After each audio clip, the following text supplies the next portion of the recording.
5-minute bedtime Bible stories, retold by Amy Parker, illustrated by Walter Carzon.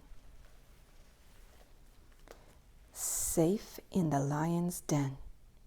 Daniel chapter 6. There was a man named Daniel who lived in the kingdom of Babylonia. Daniel had great faith in God.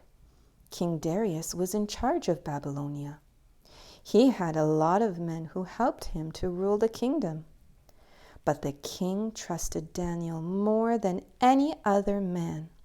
In fact, he trusted Daniel so much that he put him in charge of all the other rulers in the kingdom. The other rulers didn't like that Daniel was in charge of them.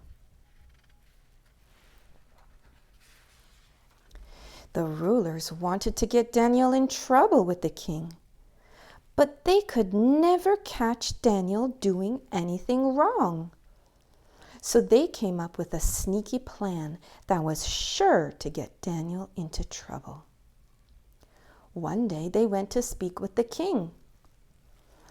"Mighty King Darius, we have come together to ask you to make a new law that honors you," one of the rulers began. The king nodded. The ruler continued. "The law shall state that if someone prays to any god or man other than you, then that man shall be thrown into the den of lions." One of the rulers handed the written law to the king. "Now sign this law, dear king, to make it official." King Darius signed the law. Then the men set out to catch Daniel breaking it. They knew that Daniel was faithful to his God. They knew that no matter what, Daniel would continue to pray to his God. And they were right.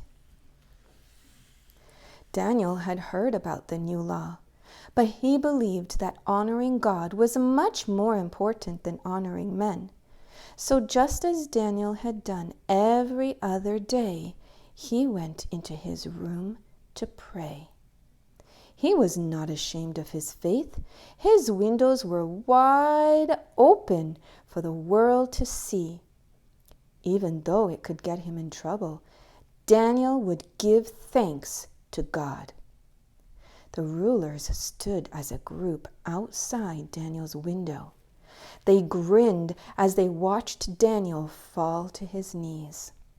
They smiled as they heard him speak to his God, and they knew that they finally had what they needed to get Daniel in trouble with the king. The men rushed off to speak with King Darius. "Excuse me, King Darius," one of the rulers said, "but didn't you just sign a law saying if someone prayed to anyone but you, that man would be thrown into the lion's den?" King Darius answered, "Yes, that is true." "Well," the ruler tried to hide his evil grin, "Daniel doesn't care about you or your law. He prays to his God 3 times a day." The king's heart sank. King Darius loved Daniel. He trusted Daniel, and he had never thought that by signing that law, he would have to send Daniel to the lion's den. The mean rulers saw that the king wanted to protect Daniel, so they reminded him, "Remember, any law that you have signed cannot be changed." The king knew that this was true. Nothing he could say or do would protect Daniel now. He had no choice but to send Daniel to the lion's den. King Darius told his men to go get Daniel and take him to the lion's den. Then the men threw Daniel in with the lions." The king hurried to the den. He called down to Daniel, "Daniel, may the God that you serve save you from these terrible lions." That night at the palace, the king refused to eat. He turned away the musicians who tried to play for him, and he did not sleep at all. As soon as the first sliver of light fell upon the kingdom, the king jumped up and ran to the lion's den.